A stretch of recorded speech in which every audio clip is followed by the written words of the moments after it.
4절 봅니다. 마침 보아스가 베들레헴에서부터 와서 베는 자들에게 이르되 여호와께서 너희가 함께 하시기를 원하노라. 그들이 대답하되 여호와께서 당신에게 복 주시기를 원하나이다. 보아스가 베는 자들을 거느린 사환에게 이르되 이는 네 소녀냐? 루스를 향해서 하는 말이죠. 네 소녀냐? 베는 자를 거느린 사환이 대답하여 가로되 이는 나오미와 함께 모압 지방에서 돌아온 모압 소녀인데 그의 말이 나로 베는 자를 따라 단 사이에서 이삭을 죽게 하소서하였고 아침부터 와서는 잠시 집에서 쉰 외에 지금까지 계속하는 중이니이다. 보아스가 나가서 농장을 둘러보러 추수하는 농장을 둘러보러 나갔다가 웬 여자 하나가 이삭을 줍고 있으니까 저 어떤 여자냐 하고 물은 거죠. 그러니까 바로 그 농장에서 일하는 자들을 관리하는 사환이 여차여차 하나이다 하고 다 보고를 해준 내용입니다. 이렇게 해서 결국 보아스가 가장 가까운 친척인 보아스가 룻을 소개받는 그런 내용이 바로 7절까지 나와 있습니다. 그리고 이제 8절로 10절에 보면 2장 보아스가 룻에게 이삭을 죽게 하고 먹을 것도 허락하는 내용이죠. 지금 우리는 유다 자손이 보호받는 장면을 하죠. 그래서 유다 자손의 보호는 아직 룻이라는 여자가 보호받는 거지만은 여기는 앞으로 이스라엘 왕으로 태어날 유다 자손인 다윗이 보호받는 것과 같은 차원에서 지금 취급이 된 거예요, 그냥.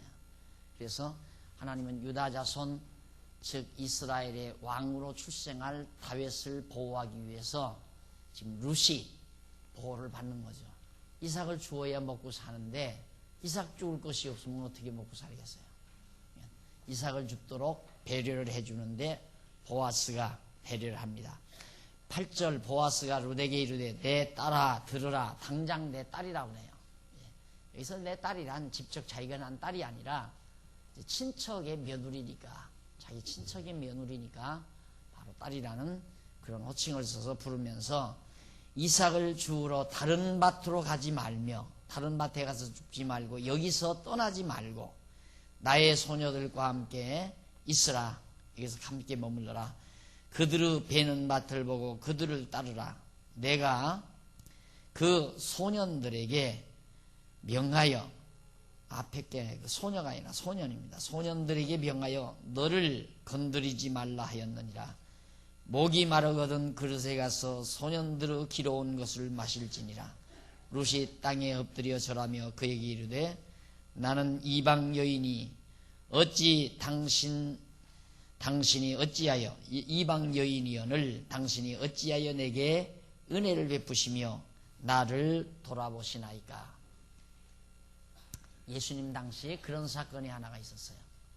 예수님 당시 이제 예수님께서 이방 여자가 와서 예수님께 이제 도움을 요청할 때 나는 이스라엘 집에 잃어버린 양에게로 왔다. 그러니까 그 여자가 하는 말이, 예수님께 하는 말이 이 말을 해요. 개도 주인의 상에서 떨어지는 부스러기를 먹나이다. 그렇게 이야기하니까 예수님께서 네 믿음이 크도다 그렇게 대답을 해요. 네 믿음이 크도다. 그러니까 개도 주인의 상에서 떨어지는 부스러기를 먹습니다 라는 말은 비유적인 말이거든요.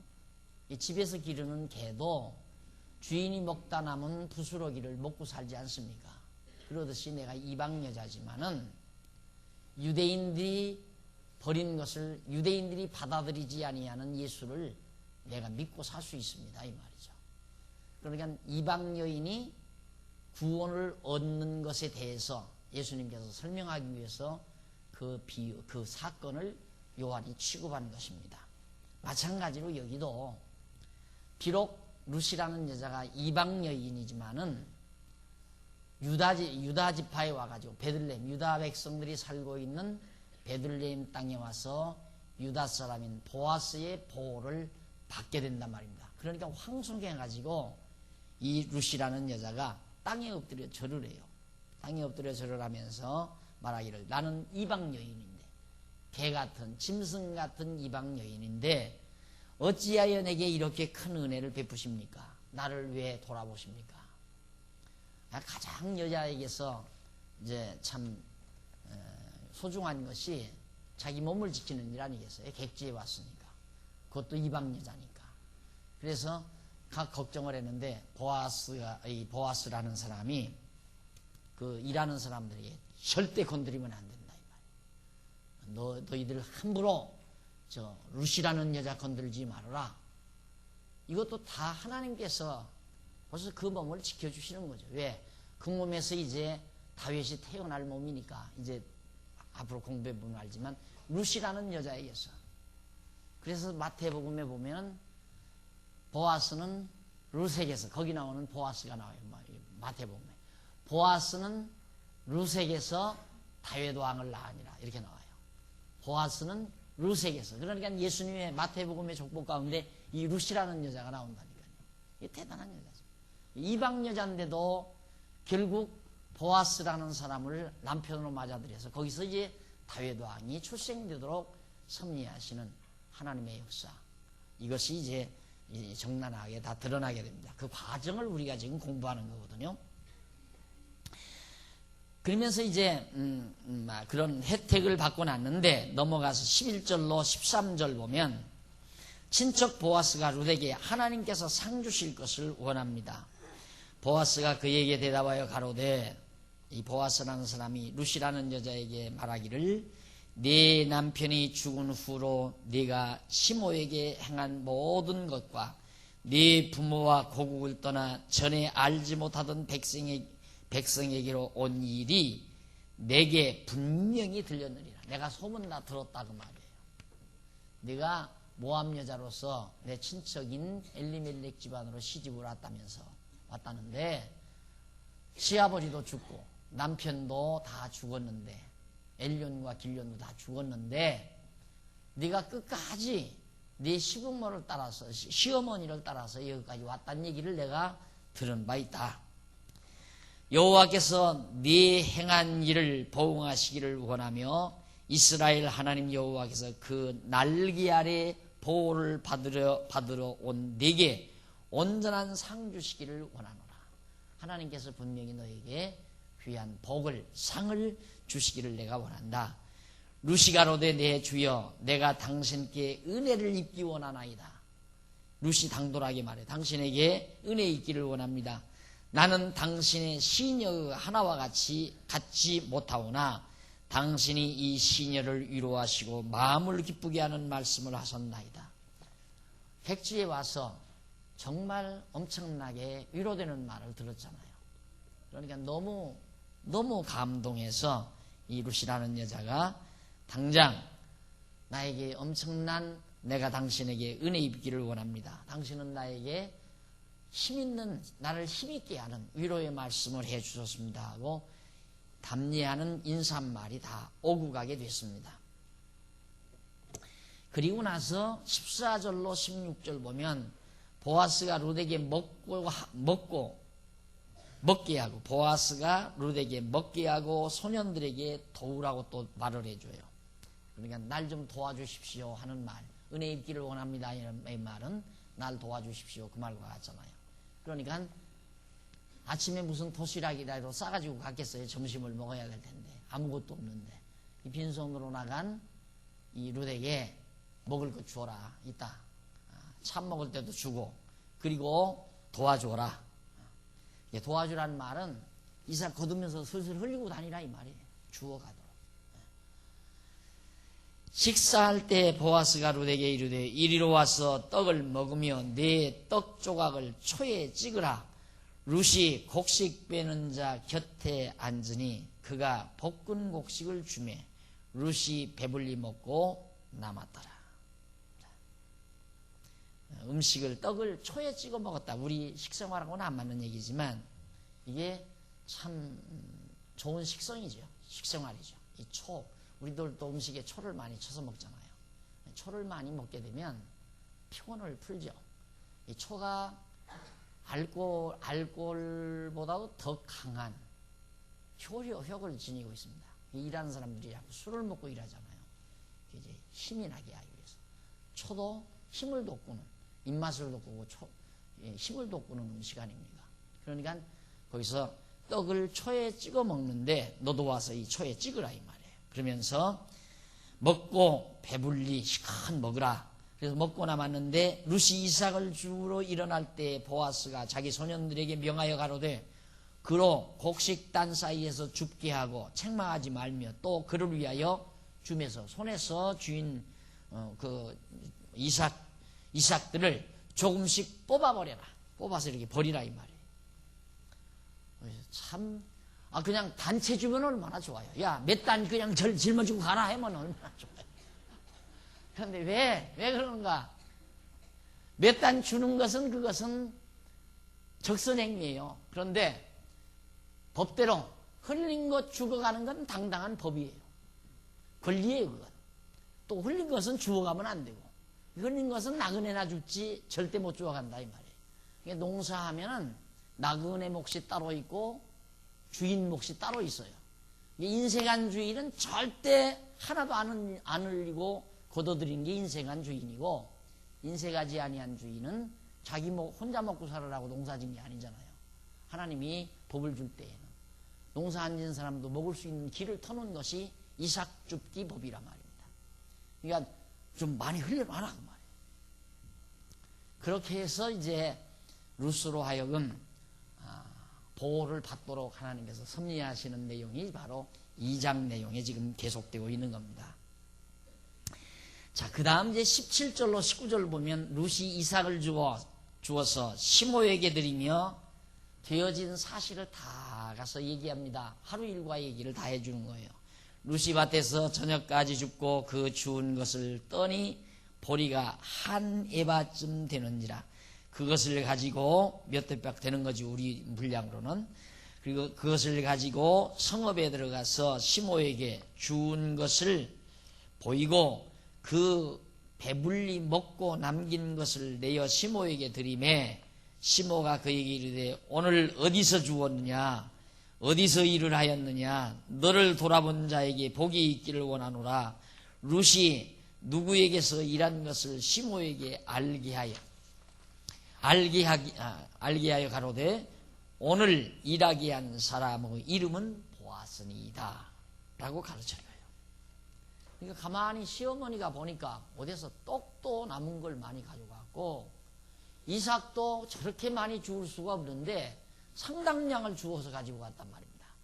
그러니까 이삭이 한 에바라고 나오죠. 한 에바는 22리터이에요. 22리터. 22리터이면 우리 걸로 그러면 약 2말. 그렇죠? 2말. 10리터이 한 말 아니에요. 2말이 좀 넘는 상당량을 주는 거죠. 며칠 먹잖아요. 2말 가지면. 그러니까 보니까 너 어디서 참 이상 많이 죽었다 이거야. 너 누구에게 은혜를 입었느냐 물으니까 룻이 있다가 하는 말이 보아스라는 사람 그 밭에서 그렇게 내가 주었고 그분에게 은혜를 입었습니다. 시몬은 알 거 아니에요. 보아스가 누구라는 거. 그러니까 20절 시모가 룻에게 보아스를 소개하고 행동을 주의시킵니다. 너 조심해라 이 말이에요. 나오미가 자부에게 자기 며느리 룻에게 이르되 여호와의 복이 그에게 있기를 원하노라. 참되게 은혜 베푼 그 보아스에게 하나님의 은혜가 있기를 원한다.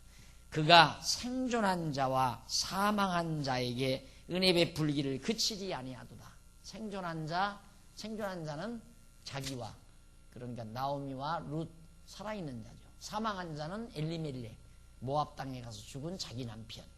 그게 친척간이니까 살았을 때도 은혜를 베풀더니만 죽어서도 여전히 그 사람은 살아있는 죽은 자에게도 베풀고 살아있는 우리에게도 베푸는 자다 하면서 나오미가 또 그에게 이르되 그 사람은 우리의 근족이니 가까운 친척이다 이 말이에요. 그 사람이 굉장히 가까운 친척이니 우리 기업을 물을 자 중 하나이니라. 자, 여기 룻이라는 여자, 이 룻이라는 여자는 그러니까 나오미죠. 나오미. 나오미가 베들레헴에서 자기 땅덩어리가 있을 거 아니에요. 자기 기업, 집도 있고 자기 재산도 있고. 유대인들의 이스라엘 백성들의 재산이라고 하는 것은 우리처럼 팔고 사가지고 뭐 어디 몰리는 대로 싹 몰리고 그 다음 없는 사람은 다 없어져 버리고. 예를 들면 내가 어렵게 되니까 땅을 팔았다. 내가 200평 땅을 가지고 있는데 200평 땅을 팔았어요. 팔았는데 망해가지고 그 다음 땅을 더 못 차지하게 되니까 땅 몰리는 사람에게는 막 수십만 평씩 몰리고 없는 사람 하나도 없잖아요. 우리 자본주의라는 게. 근데 성경의 자본주의는 그런 자본주의가 아니에요. 땅을 팔아도 한계가 있어요. 몇 년도 되면 그냥 무조건 다 도로 돌아오는 거예요. 그러니까 한계 지어서 파는 거예요. 50년, 50년. 아니면 이제 7년이면 7년. 그게 이제 바로 이제 전부 신년이라고 해가지고 다 팔았던 것이 다시 돌아오는. 그게 남의 집에 종살이로 팔렸더라도 그 희년이 되면 다시 다 원상복귀 돼요. 그러니까 다시 이제 골고루 또 살게 되죠. 이 얼마나 멋있는 법입니까? 예. 말만 들으면 내 마음대로 국회의원도 다 세우고 내가 대통령 만들면 난 그렇게 당장 만들어 있어요. 예. 그래야 살잖아요. 얼마나 멋있는 법이에요. 얼마나 잘된 법이냐 말입니다. 그러니까 이제 요즘에 토지 공개념이라는 말 불러일으키잖아요. 토지 공개념. 토지 공개념은 땅은 다 공동의 것이다. 이런 얘기인데 이 똑같은 얘기죠.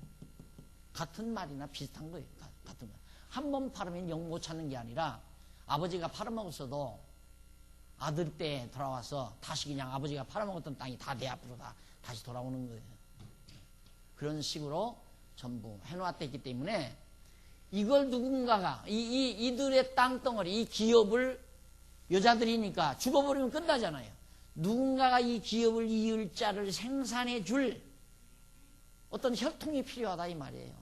근데 그 혈통은 어디서 취하느냐면 가장 가까운 친족에게서 취한다. 같은 유대인으로서 친족은 가장 가까울 거 아니에요, 혈통. 그러니까 거기에서 이제 혈족을 취해가지고 거기서 낳는 아들이 이 기업을 계속 유지 발전해 가는 거예요. 그러니까 나오미가 지금 그걸 말하는 거예요. 고친족 근족이기 때문에 우리 기업을 물을 자다 이 말이에요.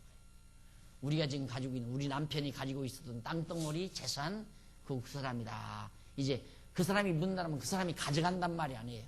그 사람을 통해서 아들을 하나 내 몸에 루시라는 몸에서 놔주면 그 아들이 이제 그 기업을 계속해서 이어가는 거예요. 그것이 모세의 율법에 정해놓은 법률이라 이 말이에요. 율법. 그러니까 하나님께서 율법 이루어 가시는 거예요. 정해놓은 것이고.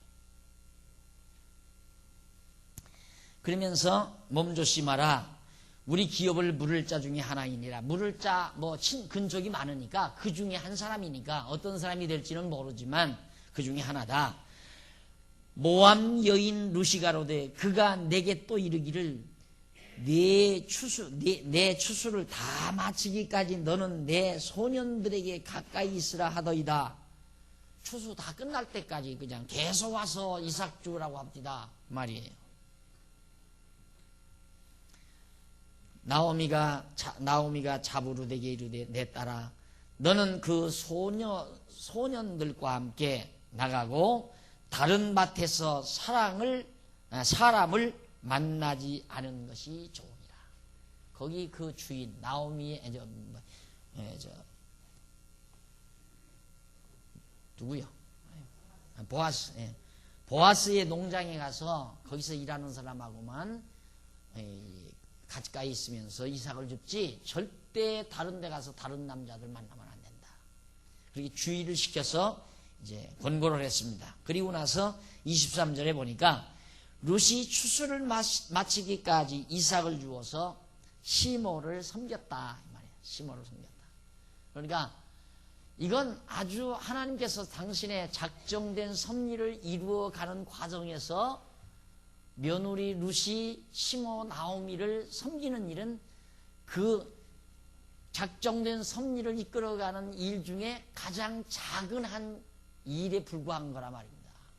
부분적인 것에 불과한 거라 이 말이에요. 그런데 그걸 그런 사건을 가지고 전체를 말해서 되게 되자 그 말이에요. 안 되는 거죠. 마치 코끼리 장님 보는 것처럼. 코끼리가 코끼리 장님 본다. 왜 근데 안 웃어요? 코끼리 장님보다 하니까. 쏘갔죠? 안 쏘갔어요? 안 쏘갔는데도 안 웃었어요? 장님이 코끼리 보는 거죠. 장님이, 눈 감은 장님이 코끼리를 만져보고 일부분만 만진 거죠. 꼬리 만진 사람은 일부분만 만졌잖아요. 일부분만 만진 뒤에, 야, 코끼리는 구렁이 같더라. 꼬리 만지니까 구렁이 같잖아요. 무슨 소리냐? 코끼리는 막 구렁이 같아. 하고 우겨대는 거나, 내일 모레 며칠 있으면 이제 어버이날 이것 입고, 루시, 시부모에게 잘해서 복받고 잘 살았습니다. 왕 될 사람도 낳고 황후도 되지 않았습니까? 여러분, 시부모에게 잘하십시오. 이거나 장님 코끼리 꼬리 만진 거나 똑같은 얘기라 이 말이에요. 그러니까 목적은 지금 효성 시부모에, 우리 여기 나이 드신 분들에게는 기분 나쁘겠지만, 그렇다고 며느리들을 들어 지금 효도 안 해도 된다 그 말 아니에요. 여기는 그런 거 가르치는 곳이 아니니까 그건 집에서 시어머니들이 며느리 불러다 놓고 인연하고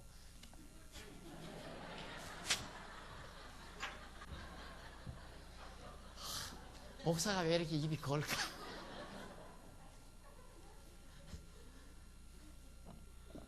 집에서 어른들이 시키는 거지. 이 교회 예배당 강단에서 뭐 시어머니 효도나 효성이나 하고 그런 거 가르치는 강단이 아니잖아요. 교회는. 그러니까 여기는 하나님 여호와를 가리키는 곳이죠. 여호와 하나님을 가리키는 곳. 그러니까 하나님께서 이처럼 분명히 유다 자손을 보호하기 위해서 끝까지 정말 룻으로 하여금 보아스의 밭에서 추수할 때까지 이삭을 거둬다가 시어머니 나오미를 거둘도록 돕도록 그렇게 했던 사건이 바로 2장 마지막 절까지 나옵니다. 자, 분명히 보호받았죠? 그 어려운 중에. 하나님께서 잘 보호했잖아요. 좋은 사람 만나서, 근종 만나서 먹을 것도 하나도 없는 나오미 집안이, 룻이라는 여자도 굶어 죽죠, 잘못하면. 객지에 갔다 돌아와가지고, 이제 친정집에 온 거죠, 사실상. 아무것도 없는데 좋은 근종 만나가지고 도움을 받아서 이삭 잘 주고, 수입 많고, 솔직히 하루에 두 말 이상씩 죽는다는 건 수입이 괜찮은 거예요. 이래서 무사하게 그 고비를 넘기도록 하나님께서 보호해 주십니다. 그 다음 이제 3장에서 4장까지는 다윗의 출생 과정입니다. 결국 다윗 왕의 출생 과정이에요. 자, 그러니까 이 성경 개론이 얼마나 정확하게 의미 분석으로 잘 돼 있는가. 자, 여러분, 의미 분석과 내용 분석이 어떻게 다른가 내가 간단하게 또 한번 설명해 드릴게요. 만약의 경우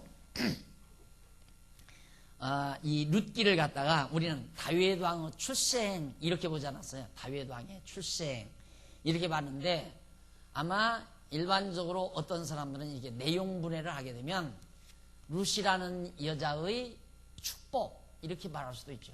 룻이라는 여자가 받은 축복, 이렇게 룻기를 갖다가 설명할 수 있다. 대지로 정할 수 있다 이 말이에요. 안 틀렸잖아요. 틀림없이 보면 이방 여자, 형편없는 여자 룻이라는 여자가 유다 집안에 시집 와가지고 엄청난 복을 받았잖아요. 내용적으로 볼 때. 그러니까 룻이라는 여자의 축복, 이렇게 주제를 정해도 내용상으로는 하자가 없다 그 말이에요. 그게 내용분의 내용이에요. 그런데 그걸 의미적으로 분석해서 제목을 정하니까 엉뚱한 대목이 나오잖아요. 다윗 왕의 출생. 어떻게 룻기를 다윗 왕의 출생으로 볼 수가 있는가? 다윗이란 말은 제일 끝머리에 가서 단 한 번 딱 나와요. 다윗이 낳으니라. 요거 딱 하나 나온다 이 말이에요. 그러니까 눈이 다르다니까. 어떻게 보느냐, 그 눈이 다르다 이 말이에요. 그래서 내용 분해와 의미 분석 분해는 전혀 다르다. 그래서 여러분들이 지금 이제 강문집을 가지고 공부하시지만은 과거에는 이제 성경 개론 가지고 의미 분석 성경 개론을 가지고 공부했잖아요. 그 의미 분석 성경 개론이라는 게 대단한 책이에요, 여러분.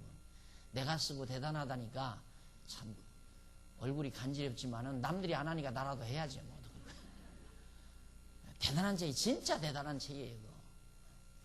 그래서 여기도 보면 이제 소재로 들어가서도 다윗의 출생 준비, 어떤 게 이게 다윗의 출생 준비의 1장과 2장이 다윗의 출생이 아니라 이건 내용분해로 보면 엘리멜렉 가문의 시련 이렇게 볼 수 있죠. 엘리멜렉 가문의 시련. 정확하잖아요. 엘리멜렉이 흉년을 만나서 피난 갔다가 다 망해가지고 돌아왔다.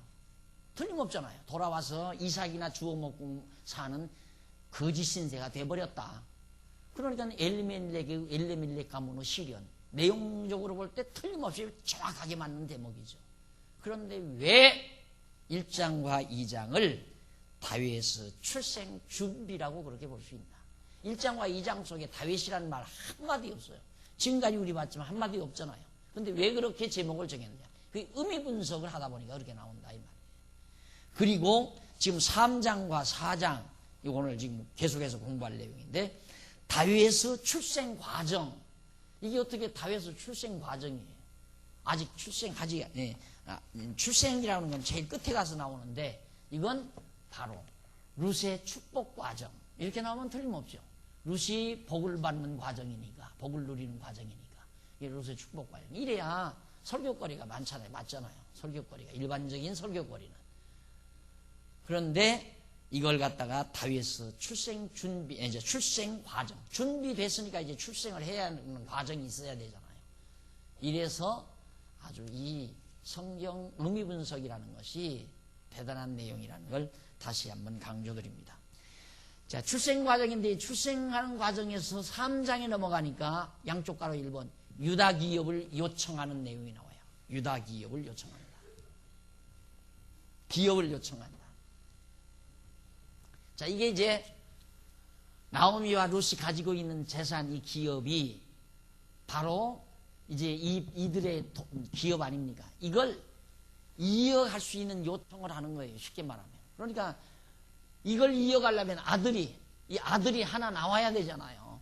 아들이 하나 나와야. 그래야 계속해서 여자들만 있어가지고 그냥 여자 죽어버리면 끝나니까 아들이 나와야 또 장가 가면 또 계속해서 아들을 생산하니까 그래서 이제 기업을 물을 자를 요청을 한다. 기업을 요청한다 하는 말이 3장에 나와요. 3장에 나오는데 3장 1절로 4절에 보면 나오미가 자부 룻에게 보아스에게 행할 일을 지시를 합니다. 나오미가 시어머니는 이제 유대인이니까 유대인 여자니까 다 알잖아요. 이럴 경우 가문에 남자가 하나도 없고 며느리만 있을 경우 이걸 어떻게 처리해야 되느냐. 그건 두말할 것 없이 가까운 친족 중에서 분명히 씨를 하나 받아들이는 씨를 받아야 되는 거란 말입니다. 쉬운 말로. 그러니까 그걸 알기 때문에 우리 도덕적으로 생각하면 흉측한 말이죠. 어떻게 수절하는 며느리한테 이런 망령된 말을 할 수 있어요. 무슨 말이냐면 읽고 합시다. 읽고 1절 루스 시모 나오미가 그에게 이르되 내 딸아 내가 너를 위하여 안식할 곳을 구하여 너로 복되게 하여야 하지 않겠느냐. 널 시집 보내야 하지 않겠느냐 이 말이에요. 네가 함께하던 시녀들을 둔 보아스는 우리의 친족이 아니냐. 그가 오늘 밤에 타작마당에서 보리를 까불리라. 그런즉 너는 목욕하고 기름을 바르고 의복을 입고 타작마당에 내려가서 그 사람이 먹고 마시기를 다 하기까지는 그에게 보이지 말고 그가 누울 때 너는 그 눕는 곳을 알았다가 들어가서 그 발치 이불을 들고 거기 누우라.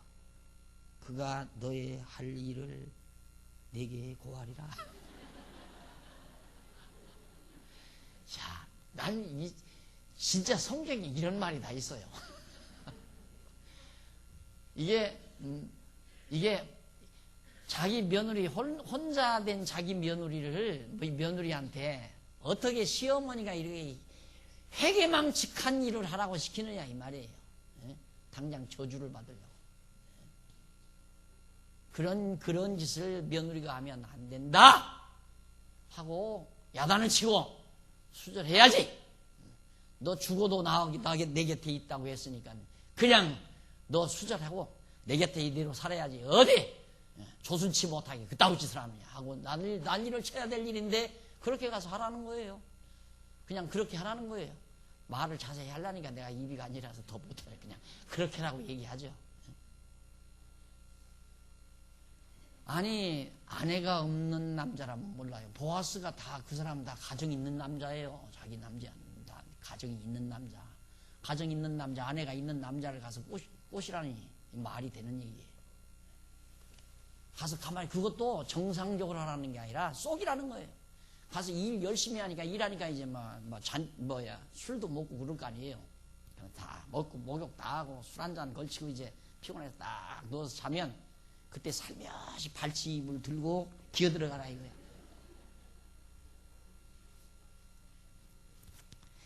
참 다윗왕이 꼭 그런 방법으로 태어나야 돼요?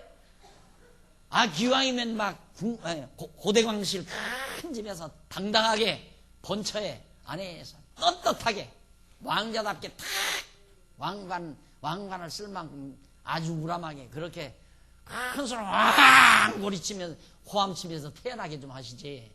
어떻게 이렇게 치사하게. 예수님도 그러잖아요. 예수님 날 때도 보세요. 예수님 날 때도. 기왕이면 좀 떳떳하게 잘난 남자한테 시집 가가지고 잘난 남자 밑에서 그렇듯하게 처다들도 떡 태어나서 근사하게 자라났으면야 유대인들이 안 죽였죠. 그런데 저 이름도 없는 저 나사렛촌 목수이라는 어떤 이름도 없는 사람, 그 사람하고 연애하던 서로 얘기 오고 가던 그런 교제하고 있었던 처녀 마리아의 몸이 이상하게 배가지고 그것도 이상하게 또 베들레헴까지 가가지고 하필이면 말구유야. 여관방이라도 하나님 주시면 안 돼?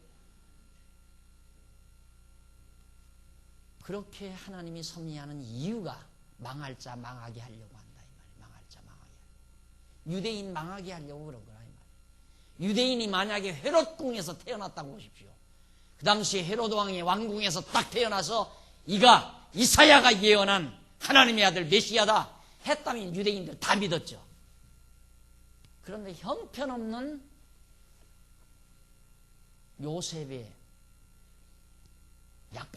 약혼자나 다름없죠. 처녀 마리아의 몸에 태어나서 마리아의 몸에 잉태돼가지고 그것도 제대로 집에서만 태어나서 또 몰라. 하필이면 말구유에 천하게 태어난 그런 예수가 하나님의 아들 메시아라니까 누가 믿어요? 유대인들이 기분 나빠서도 안 믿죠. 우리의 왕이 그렇게 치사하게 태어나? 아니다. 그래서 갖다 잡아 죽인 거란 말입니다. 하나님께서 다윗도 이 장차 이스라엘 왕이 될 다윗도 호화롭게 태어나게 하시잖아요. 하나님께서 이렇게 처참하게 정말 비열하게 형편없이 그렇게 해서 씨를 하나 받게 돼요. 이제 이 루시라는 여자가. 그래 넘어가서 5절에 보면 자부 루시 시모 나오미의 지시대로 행할 것을 어머니가 하라는 대로 하겠습니다. 그렇게 순종자라는 여자가 왜 가랄 때는 왜 안 가? 참 그것도 신기하지. 그 못된 짓 시키는 데는 잘하고 합리적으로 참 그럴듯하다. 우리 시어머니가 정말 덕망 있는 말씀을 한다. 날들은 아직 젊은 여자니까 가서 친정에 돌아가서 좋은 남자 만나서 재가해서 가정 이루어라. 얼마나 시어머니다운 말입니까? 그 말을 들어야죠. 인간적으로 보면. 근데 그런 말을 안 들은 여자가 세상에 해서는 안 될 짓을 하는데 그 말은 또 순종을 하는 거야. 우연히 하는 거죠? 예? 우연히. 이게 다 하나님의 작정된 계획에 의해서 해가는 거예요. 계획대로. 자, 그러면 이런 성경 보고, 이런 성경을 보고 일반적인 설교를 하려면 어떻게 해야 됩니까? 여러분, 루처럼 축복을 받아서 정말 복을 받아서 잘 살려면 유부남 입을 떠들고 들어가십시오. 이렇게 가르쳐야 할 거 아니야. 안 그래요? 아, 내 말이 억탁이에요? 맞는 얘기 아니에요. 이래서 복 받은 거예요. 왕자 나려면 그렇게라도 해야죠. 남의 유부남 이불 떨고 들어가서, 이불 떠들고 들어가서, 애기 하나 낳으면 그것이 이 나라를 다스릴 왕이 된다! 이렇게 설교하면 성경적이냐, 이 말이에요. 그래서 이런 데는 설교를 못하니까, 그건 빼고, 그래서 여기서 조금, 저기서 조금, 그렇게 띄어서 할 수밖에 없잖아요. 그게 무슨 의미의 설교예요, 설교는. 그거 들으면 안 돼요. 들으면 들을수록 신앙의 상처만 더 많아요. 그런 말은 들으면 들을수록 머리만 더 복잡해지고 신앙은 곁길로 자꾸 나가게 되고. 뭐라고 얘기하겠느냐, 이런 말을. 아, 나같이 입이 이렇게 좀 걸어도 하기가 고래서 그냥 그렇게 했다고 그러는데, 걸어가신 분들이 어떻게 이 말을 설교 강단에서 얘기하느냐, 이 말이에요. 어떻게. 이부자리란 말도 말하기가 설교하면서는 하면 안 돼요, 그런 건. 좀 야잖아요. 이 말만 해도. 예. 거룩한 강단에서는 거룩한 말만 해야 되기 때문에. 근데 어떻게 이런 말을 해요? 상상해 보십시오. 만약에 이 성경이 내 눈에 그렇게 안 맞다면 내가 얼마나 괴로워하겠는가. 에? 세상이 이렇게 해도 된단 말인가, 이거?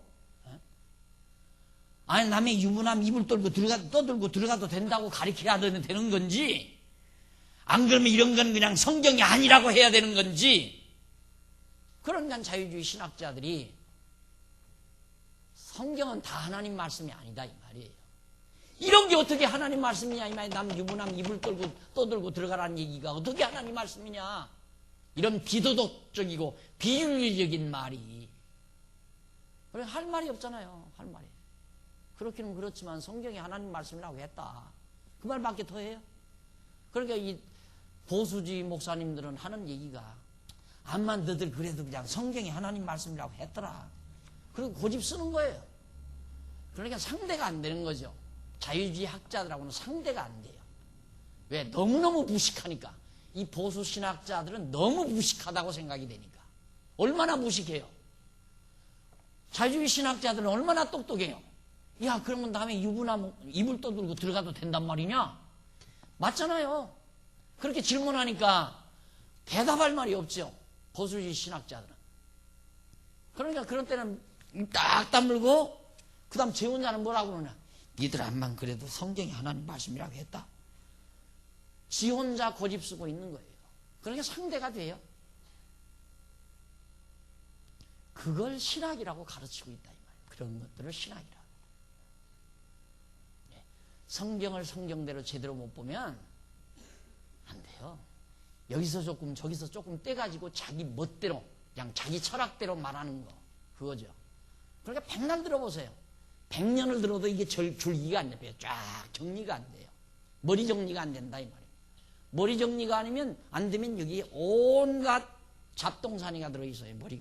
머리 속에 잡동사니 정보가 가득 들어있으니까 그 다음 복잡한 거죠. 복잡한 거. 머리가 복잡해져요. 어떤 사건이 하나 딱 일어나면 착착착착 정리돼가지고 머리가 깨끗하게 착 정리되면 딱 마음의 평안, 머리가 깨끗해지면서 마음의 평안이 딱 와지지만, 잡동사니만 가득 들어있으니까 누구한테 돈 100만원만 띄어도 1년이고 2년이고 그놈의 이것 때문에 가슴앓이가 계속 생각만 나면 부엌할 생각이 자꾸만 나고, 내 돈 100만원 떼먹고 도망가는 그 왕주 아줌마 때문에. 그래서 병나는 거 아니에요. 마음에 평안이 없어요. 개돈 띄고 몸 상한 여자분들이 얼마나 많은데요. 요즘에는 이제 개가 그렇게 많이 흥행하지 않지만 20, 30년 전만 해도 개돈 띄고 망한 여자들 많아요.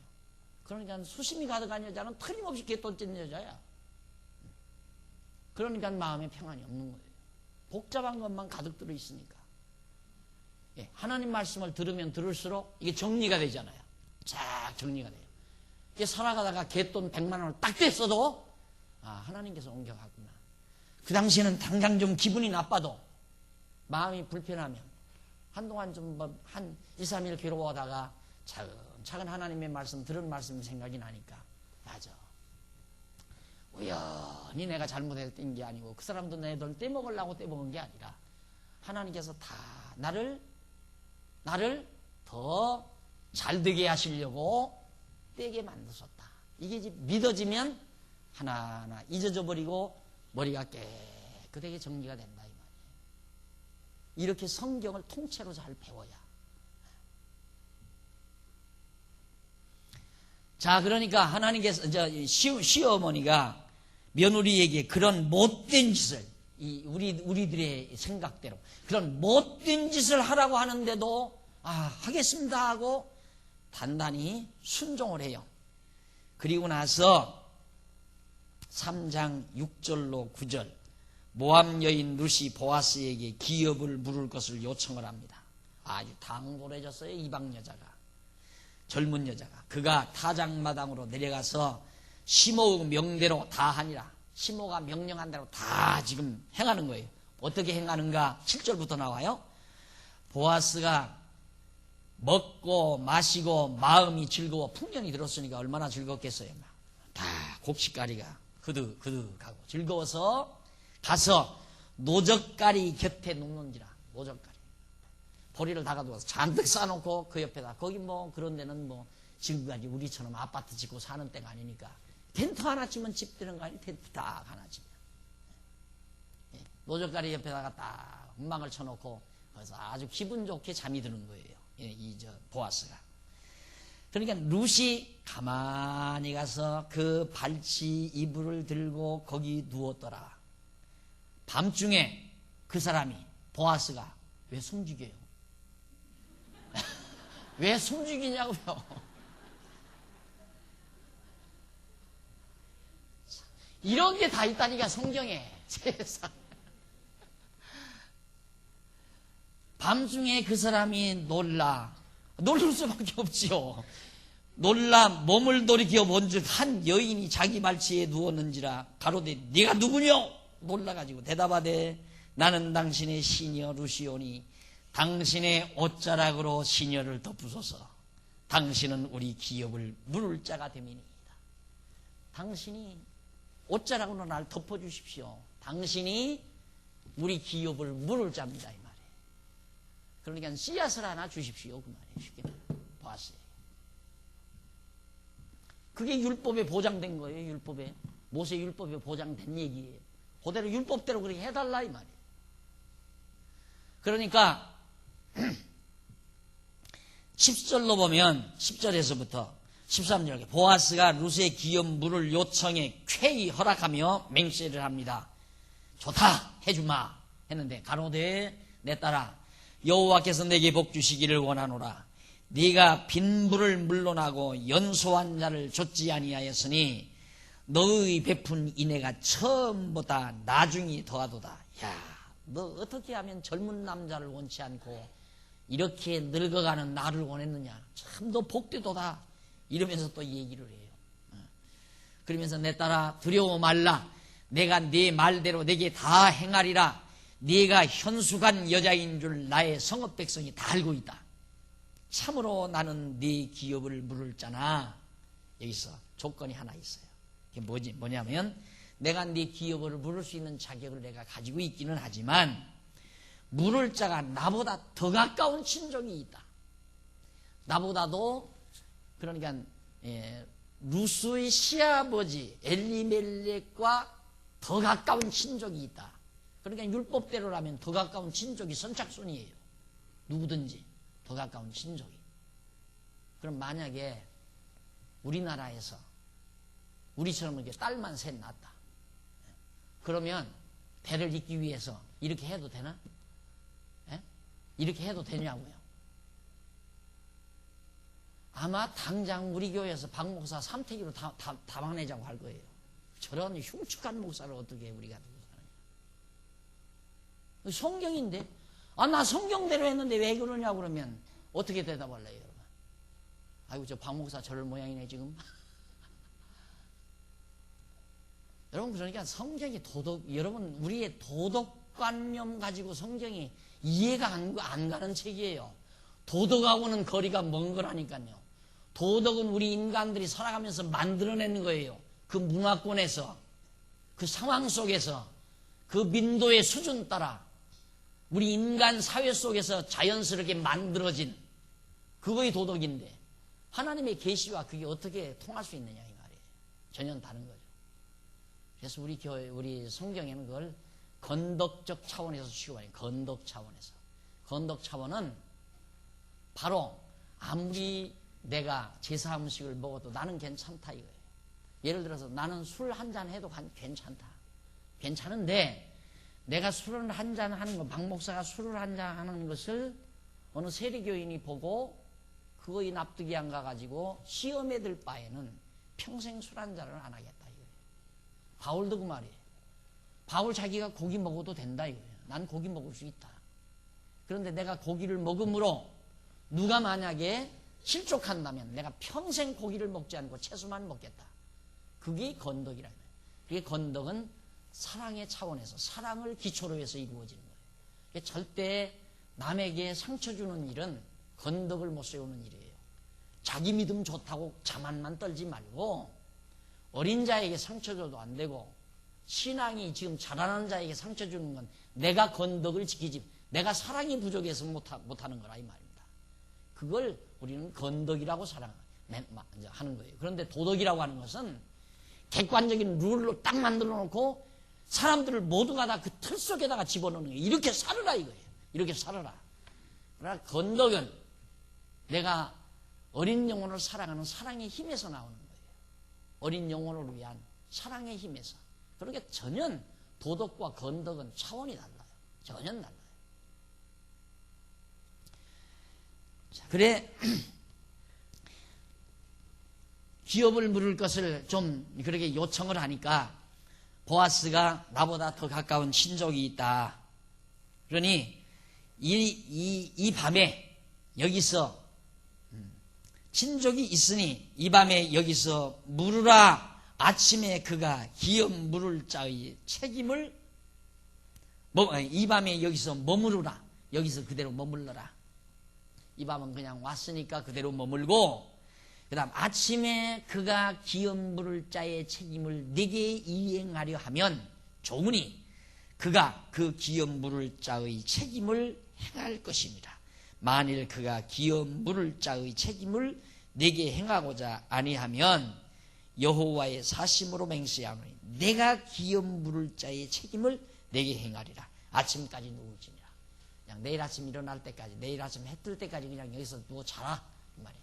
그리고 내일 만일에 가장 나보다 더 가까운 친족이 너에게 아들을 하나 낳을 수 있도록 허락해 주면 그 사람을 통해서 네가 기업 물으면 되는 거고, 만약에 그 사람이 그러기를 싫어하면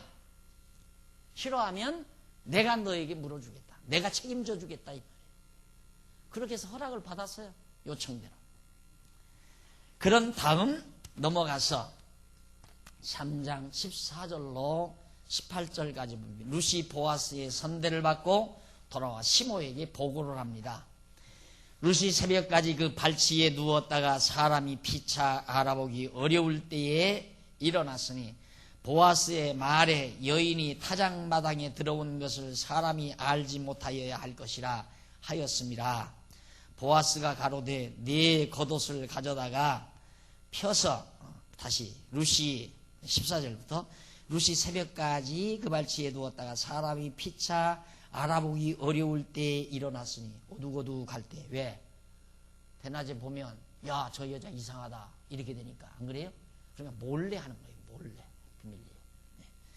일어났으니 보아스의 말에 여인이 타작마당에 들어온 것을 사람이 알지 못하여 할 것이라.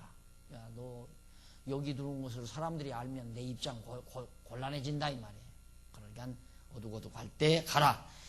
보아스가 15절 보아스가 가로되 내 겉옷을 가져다가 펴서 잡으라. 펴서 잡으니 보리를 6번 되어 그릇에 이어주고 성으로 들어가라. 루시 시모에게 이르니 들어가니라. 룻이 시모에게 이르니 그가 가로되 내 딸아 어떻게 되었느냐. 룻이 그 사람의 자기에게 행한 일을 다 고한다. 아침에 일어나서 룻이 나오려고 하니까 너 겉옷 벗어서 펴라. 피니까 보아스가 자기 곡식 푹 퍼서 거기다가 써서 그걸 묶어가지고 이고 가라. 시모에게 가라. 가서 기다리라 이 말이에요. 그렇게 해서 온 거예요. 오니까 이제 나옴이라는 시어머니는 궁금하지요.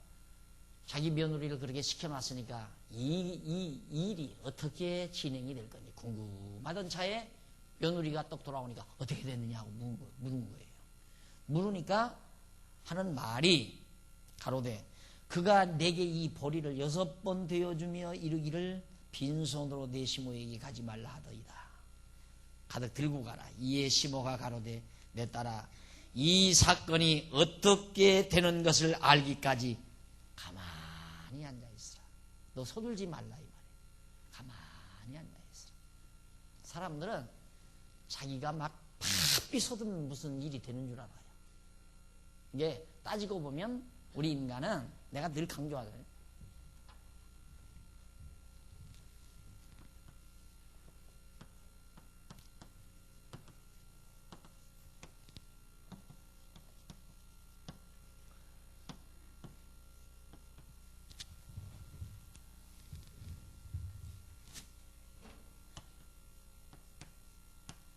됨으로 한다, 함으로 된다. 이걸 정리를 하셔야 돼요. 이 일이 되어짐으로 내가 하는 거냐, 함으로 일이 되어지는 거냐 이 말이에요. 우리 다 이렇게 살잖아요. 하면 된다. 회사마다 다 그거 써붙이잖아요. 하면 된다. 하면 되는데 왜 대우는 망했어?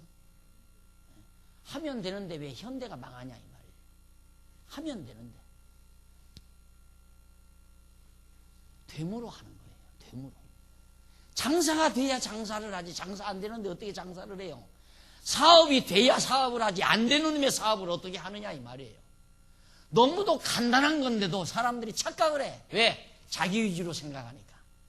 하나님 위주로 생각하면 하나님이 되게 함으로 한다.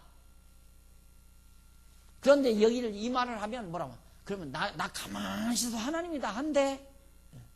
내가 가만히 있어도 하나님이 한대. 이런데. 언제 내가 가만히 있어도 하나님이 다 한다고 그랬어요. 일이 안 되고들랑 가만히 있으라고 말이야. 안 되는 일은. 해봤대자 필요 없어. 해야 힘만 방기고 손해만 나고. 그러니까 여기도 그 말이에요. 일이 그쯤 됐으면 너 가만히, 일이 될 때까지 좀 가만히 있으라. 이 말 서둘지 말고. 젊은 여자니까 서둘러 될 거 아니에요. 빨리 아들 하나 낳으려고. 서둘지 말고 가만히 너 있으라. 그 사람이 오늘날 이 일을 성취하기 전에는 쉬지 아니야. 네가 안 서둘러도 그 남자가 서둘러 될 것이다. 그러니까 너 가만히 있으라. 될 일은 되게 돼 있어요. 될 일은 되게 돼 있다. 될 일이 어떤 일인가? 하나님의 작정된 이 일은 되게 돼 있어요. 작정되지 않은 일은 절대 안 되게 돼 있고. 그러니까 나오미가 그걸 알잖아요. 된다. 하나님의 정하신 일 되니까 그 사람이 먼저 서둘러 될 테니까 너는 가만히 있으라. 이것이 나오미가 가졌던 믿음이에요.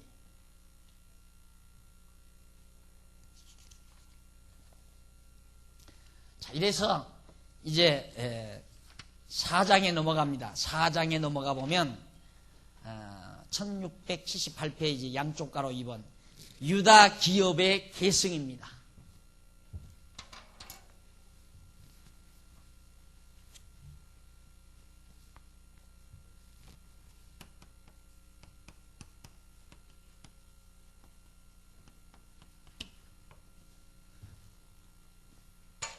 하나님께서 유다 자손에게 순환을 주고 그리고 순환 준 다음에 보호해서 얼로 주시고 그런 다음 그 기업을 있게 하시는 하나님의 섭리라. 참 논리적이죠. 너무너무 논리가 깨끗하게 빠져나가죠. 그래서 논리성이란 말을 자꾸 강조하는 이유가 이렇게 성경이 이렇게 돼 있어요. 의미적으로 분석을 하게 되면 의미를 분석하게 됩니다. 그러니까 언제나 책을 볼 때 누구든지 내용을 보면 안 돼요. 내용이라고 하는 것은 의미를 담은 거란 말입니다. 의미를 담은 그릇. 책 본다는 게 그리 쉽지 않은 이유가 뭐냐면, 더더군다나, 그냥 소설도 그러잖아요. 소설도 읽을 줄 모르는 사람은 그 뭐 소설 속에 나오는 언어라든가 뭐 분위기라든가 그 어떤 그 줄거리, 그것만 자꾸 얻어들이는 거죠. 그러나 정말 소설책을 보는 사람은 이 작가가 왜 이런 내용의 소설을 썼을까? 그 작가의 의도를 파악하는 거죠. 작가가 뭔가 이 시대에 던지고자 하는 메시지가 있어요. 그 작품을 통해서, 이 소설이라는 작품을 통해서 이 시대를 향해서 전하고자 하는 메시지가 있단 말이에요. 그게 의미란 말입니다. 그 의미를 파악해서 보는 것이 옳게 소설책을 보는 거죠. 문학소설도 마찬가지고. 그런데 항상 하나님의 계시의 말씀을, 내용이라고 하는 건 그릇에 불과한 건데, 그릇, 하나님의 어떤 뜻을 담은 그릇이 내용이에요. 그러니까 그 내용만 알아가지고 되느냐 이 말이죠. 아까 내용 분석하게 되면 내가 말씀드렸잖아요. 엘리멜렉 집안의 엘리멜렉의 순환, 유다 자손의 순환이 아니라 엘리멜렉의 순환, 이렇게 말할 수 있고, 그 다음 보호, 이것은 이제 돌아온 거니까, 엘리멜렉이 귀향에서 돌아온 거니까 엘리멜렉의 귀향, 고향으로 돌아왔다 이거예요. 그런 식으로 내용 분해를 할 수 있죠. 그런데 그 의미를 보니까 그게 아니라, 하나님께서 유다 자손에게 순환을 주어서 유다 자손 보호해가지고 유다 기업을 계승시켜가지고 이 집안에서 이 기업이 계승돼서 결국 다윗 왕을 출생케 하시려는 그런 의도가, 바로 하나님의 의도가 이 룻기라고 하는 내용의 그릇 속에 담겨져 있다. 그 의미를 파악해낸 것이 바로 여러분들이 지금 공부해가고 있는 의미 분석 성경개론에 의한 성경 강론이란 말이에요. 그러니까 하나님께서 얼마나 철저해요. 순환 주고 보호해서 하나님의 계획된 뜻대로 유다 자손이 계획되는. 분명히 여기 모세 이전 쭉 올라가서 아브라함, 또 올라가죠. 아브라함. 그 다음 이제 이삭, 야곱.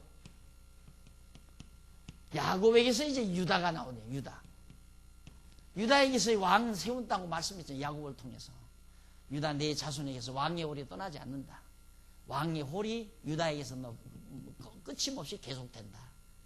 그렇게 언약했으니까 유다 자손을 하나님이 순환만 주고 보호 안 하고 계승 안 해준다면, 하나님께서 이미 야곱을 통해서 말씀한 이 언약이 여기서 그냥 차단돼 버리고 끝나는 거예요.